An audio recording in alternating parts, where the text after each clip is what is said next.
Just to talk about something that actually kind of like I'm passionate about. So I got a job one time. I love to do braids, and I love to experiment with my braids, like put different colors, red, blue, black. So I went for a job interview, and it literally just, well, the people I went to do the job interview with, or the colleagues there, looked down on me because my hair was purple. And obviously I got the job eventually. But what I now got to realize apparently afterwards, after I got the job, was the people that were there with the interviewers didn't think I could bring anything to the table, because who comes to a job interview with a purple hair? So my thought or my anger was, what has the color of my hair have to do with what I have in my brain? Because we are so fond of discriminating against people based on how they look, how they appear, whether they have their hair color, their way of dressing, their body art, basically body shaming in general. So it's like I want us to like talk about this because I feel like it's a really big issue. Because especially in Nigeria, we are fond of judging people based on how we see them. We see a guy with dreadlocks. Oh, he can't walk. Rasta. Yeah. He smokes it, but he can't walk for me. But that guy probably is like the smallest guy in the fucking room. But you will never give him a chance to actually show that, because we already shut him down before he even starts to speak. So he probably assumed that, like, for you to think that the purple hair, for you to actually the purple hair, that means you must be more crazy in the head. I'm the crazy person working for me. That's the only conclusion I can come to. Well, I want to say something about when you talked about your hair being purple and then you went to a workplace. I don't want to counter you or say anything, but yeah. I want to say this way that wouldn't you, like, if each and every one of us now, if you're being called to go to a bank for interview, I mean, you know there's a certain kind of dressing. You're do you understand? What? No, I said I'm countering you, but I don't want to make you look. Okay, I'm actually okay. No, feel free, you're allowed to. Let's come out and say that you're countering.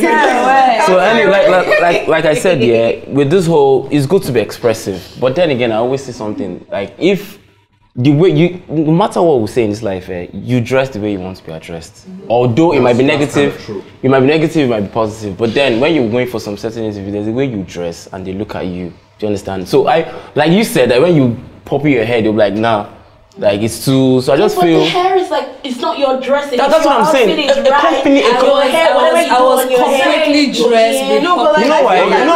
Organizations have their rules, so you have to abide by their rules. What kind of organization was it? What kind of company was it? A bank? It wasn't like an IT. I understand that there's some extremes and they're judging some people. And back to like add to what James said, I think in every situation there are rules and regulations. And I think that yes, people should be free to express themselves, but I think that you also have to play the part, because when you think about structures and organizations like that, they probably have a certain image that they like to portray, and they're not going to discard that for one person. And I feel like yes, you might be a victim of that circumstance, but there are other places that you most likely work at and they don't care about those things. That's a cheap reaction for something, because you want to portray an image to who? And let me explain something to you. If you're going to an interview, just remember that these people are running a business, and the aim of business is to make money. Now, I'll talk to you, like, let's assume it was like a bank you went to, for example, and they complained about your hair. The banks are interested in making money. They are interested in appealing to a certain category, the HNI, the private banking, you understand? The top, like, high net worth customers. Majority of them are conventional, they are not eccentric. Majority of them are from that old school of thought, where, do you understand, a woman should have black hair. A guy should do you understand? A guy should, do you understand? So of course, I will prescribe, but if you look at, so for example, someone that's in the media team, or in IT, or someone that is not customer facing. Do you understand? Exactly. I know someone that works in a bank, a local bank, not even one of those international banks, that has dreadlocks, a man. Do you understand? There are people in other banks that have like piercings and all. So it depends on what you do. And if I'm looking at my balance sheet, I'm not going to trade my balance sheet for your satisfaction as an eccentric person. Yeah. Do you understand? Actually, that's the point. That's the point, yeah. So they're not going to try and correct the fact that people are judging. They're going to adapt you guys. And the problem continues because the purpose for this is to put needles in those because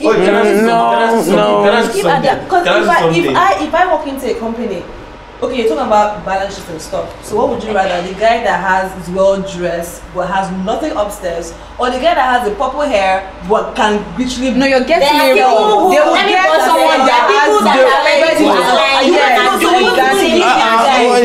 if you carry that person that will address and has some so they will get they're trying to make money and you need their money. But shouldn't we already move to the point where this shouldn't matter anymore when we're exactly. So it shouldn't matter, but it kind of matters. Like for instance, it kind of matters, man. I actually don't think there's anything. I'm sorry to correct. I don't think there's anything wrong in certain companies having certain rules and regulations in terms of appearance, because different industries have different looks. Like now, if you're in a creative whatever, like girl, like have the longest whatever. But like she said, if you're in a client-facing, maybe some like an industry where nobody wants to part money with someone that looks with lots of money. Wait, I'm sorry. Don't forget, I've always been. I will find it interesting if I'm a movie producer. No, I would want to. I know that the person. For like a horror movie. No, because look at it this way. Anybody that is actually extreme is someone that I is like Einstein level, because you're thinking, you know that you're not normal. So you're not on the same playing field. Exactly. So if I see someone that weird, then that person has something that I can actually get.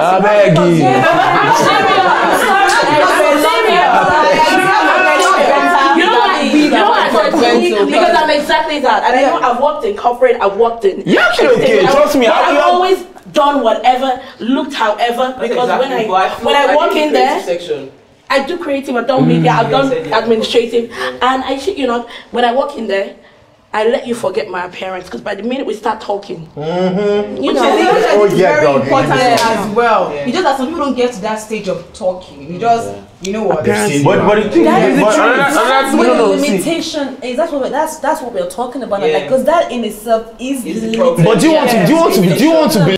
Okay, there's something that really bothers me a lot, sometimes, not all the time, because then you know how we always talk about the whole arts, like body art shaming and everything. And how it favors those that come around from outside. Now, I'll say one thing. There was something that was said in Trevor Noah's book one time, is that when the white people left, or when they took over, when they left and left black people to do their thing, we just started hating each other, just like that. Because then you see someone with tattoos, someone with piercing and everything, cannot relate with your fellow indigene. But then they bring someone from outside, maybe to become a doctor or something, and they want to treat you, and you're like, oh, Oyibo, this one, your tattoos are fine. And it doesn't really make sense, because, I mean, why are you giving that person so much respect? Because they are coming from outside. And I will say one thing, maybe apart from the fact that it's an African thing, because we feel that we've demeaned ourselves so low, as we set the bar so low that we see them as gods. Yes, we have a complex. So the complex is the white person. Because it's the same reason why in some offices, it's not even just that. In some offices where smoking is allowed. As a Nigerian staff, if you go for your smoke break, they will still look at you some type of way. But once Mr. Francis from France goes outside to take his cigarettes, nobody's going to hold him. You understand that? He's supposed to. He's a white man. That's not just white. Expatriate came here, and then one of the heads of department who also smokes went with him to take his smoke, and then like, oh my god, how can he? How is it possible? And then like, I don't understand, but his Oga, who is also a very senior person, and who has a reputation, and like, boy, it's white now, this one's white, he's our own, I think it also comes back to how does that affect my ability to work? I mean, like, someone just mentioned earlier that if you're in the military in Nigeria, you cannot have tattoos, you cannot have piercings and everything. How does me having that to stop, like, prevent me from being able to fight an opponent? Like, how does that? Like, it Even doesn't. they shouldn't know, It's because it just. means I'm a bad guy. Exactly. Like tattoos and extra piercings as a responsibility, and it's just so funny because I'm like, you can't judge like people. So I just want to feel like I think everything is about the westernized culture because I feel like they've seen that like white people can go crazy when they have the freedom and like whatever to do everything. But I feel like what the culture that we're holding on to has also been westernized culture. Like they were the ones that enforced these ideas that we have, or like exactly what we think as exactly. But now they are moving forward. They are moving forward, and we're still here like, no, we have to hold this one. They have said to us now that we can't take that Western. This is the Not to the average Nigerian. Not the average Nigerian. The average Nigerian is not moving. No. That's the millennials that Yeah, that's what I'm saying. That the average Nigerian is still stuck. Let's talk about the corporate life and that life. Yes, the educated, the non-educated. Okay, well, yes. Here's something very funny and then see tattoos. I'm like, what? That's what I was gonna say. I was gonna say a story. So I got stopped by police, right? I was trying to I was doing this exhibition. I was trying to go to the exhibition, and at this time I hadn't changed. I was wearing a baggy shirt and like shorts, baggy clothes. And the guy, and I had my normal afro on, so you can already tell that he's probably thinking I'm a guy. So he stops me and he thought I was driving a pink Canto, and he was like, that's why you're driving. Whose car is this? Blah blah. This is my car. So he was like, are you a girl? And I'm like, yes. He was like, are you a girl? I'm like, yeah, I'm a girl. Blah blah. He was like, no, you're not a girl. In fact, let me touch your breast to see if I'm a girl. Maybe I should see your vagina. Let me know that you're not like you're probably a girl. And I was like, what the fuck? Like I was like, how is this happening right now? Like, are you serious? Like honestly. Wow. No, it's definitely. I've never been a victim of SARS before. I've never been, and sometimes I relate to it because I see a lot of people that have been victims of SARS. But then I drive and SARS stops me, and they just ask me normal question because I'm always knotted up and everything, tied up and everything. Do you understand? And So you're responsible. I am responsible. Abamo, this beard are not even that much. So sorry. So I would say something like, I don't want to put myself in that situation to do this, do that, and they will stop. You don't want to know. That's what I'm saying. That's what I'm saying.